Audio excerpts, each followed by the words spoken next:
Hi folks, the purpose of this short training video is to demonstrate a conductor upgrade when you have a pair of conductors, meaning a master standby pair. So the process we're going to use is the same one shown in Airwall Help, which is, first of all, we'll download the firmware to the master. At that point it'll get replicated to the standby. Next we'll go over to the standby and verify that the firmware version is there. And then we'll go ahead and upgrade the standby. Once we verify that the upgrade on the standby went well, it'll now also be a master. We'll be in that dual master state, so we won't want to be changing anything as from a configuration perspective. And then we'll go over to the master and upgrade the master, and then we'll verify that that went properly and that we didn't have any problems. And then finally we'll go back to the designated standby and we'll demote that back to being a standby. So let's take a look at an environment where I'm currently running version 2.2.8, and I'm just going to go through a software upgrade with a hotfix. So I'm going to go ahead and download the hotfix to the master.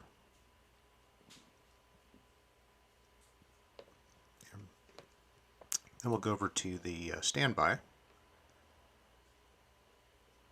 and just to note that we're following the same steps here. If we look at Airwall Help and to search on upgrade HA paired conductors, we're just going to follow these same steps. So we'll go over to the standby, and we'll now see that we've got the hotfix 4 rollup here. So we're in standby mode. We'll go ahead and click install, and it's telling us this is the standby conductor in an HA pair. Update this conductor before updating the master, so we're following the steps properly. And we'll go ahead and click finish.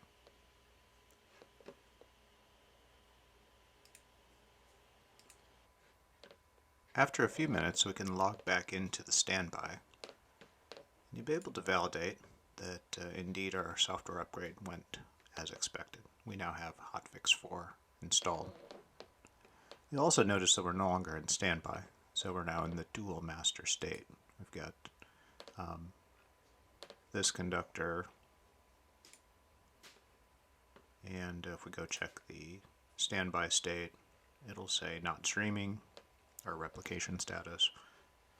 So now we want to go over to the master and go ahead and upgrade it. Let's go ahead and click install.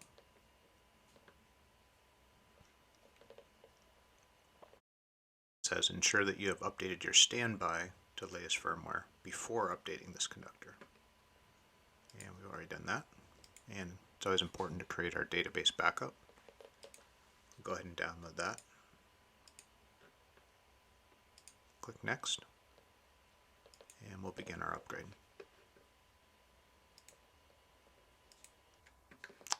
And after a few minutes, we'll go back to the login page.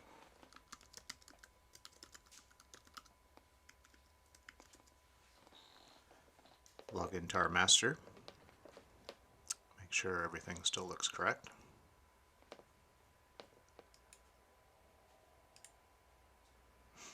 Note that it's not uncommon for various airwalls to choose to bounce over to the other conductor. So here you can see my relay is actually talking to the standby,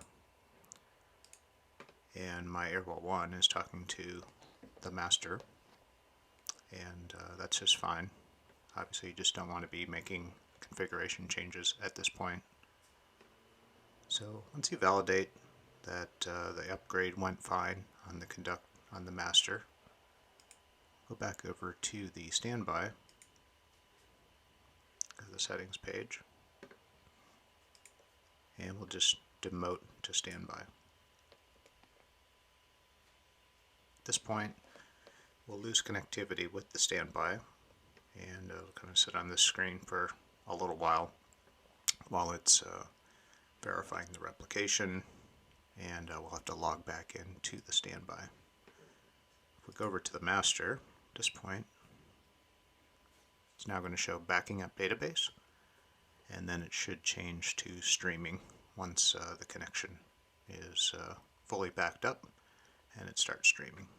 Usually I see this where it goes from backing up database to not streaming, and then usually transitions to streaming.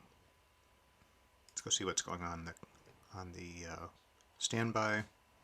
Notice we're no longer connected. You can actually close this window and just wait till we get the login prompt again.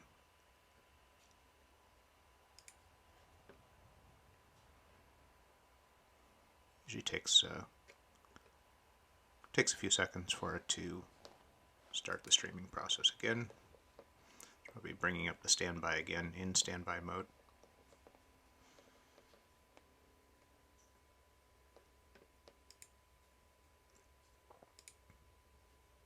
And we should see all Airwalls connect back. There we can see both Airwalls connected back up to the master at this point.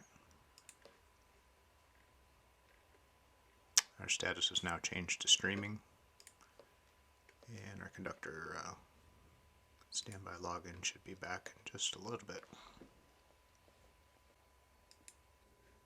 Okay, after several minutes, we can log back into the standby. And we should see that we're back in standby mode. So that concludes this training session. Hopefully that was helpful. Thank you.